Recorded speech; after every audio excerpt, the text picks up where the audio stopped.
Ayan, good morning po ng mga future homeowners. So, meron po tayong recently na natanggap na question from one of our friends.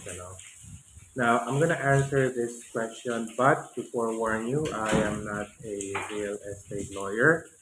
I'm just answering this based on personal experience. At base na rin sa mga research na ginawa natin from the past. Ngayon, ang tanong is ganito.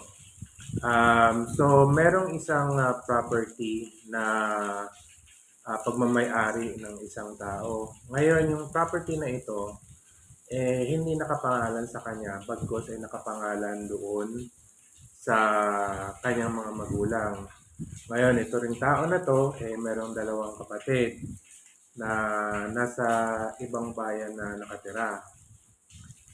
Dahil nga patay na ang magulang at nangailangan din yung tao na to, kailangan niyang ibenta ang lupa na pagmamayari ng mga magulang niya. So, ang tanong kung paano ito ililipat at paano niya ito maibebenta. So, yung tatlong magkakapatid na yun, kailangan po nilang humarap sa isang husgado, real estate lawyer, o sa isang notary public. Kailangan nilang pumirma doon sa extrajudicial document na nagsasaad ng kanilang pagpayag na maibenta yung lupain o yung lote na pagmamayari ng kanilang mga magulang.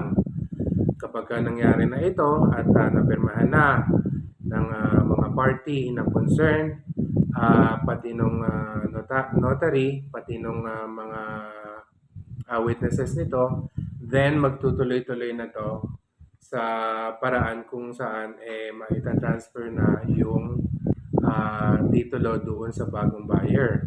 So hopefully may natutunan po kayo dito. If so, I would appreciate if you would like and subscribe.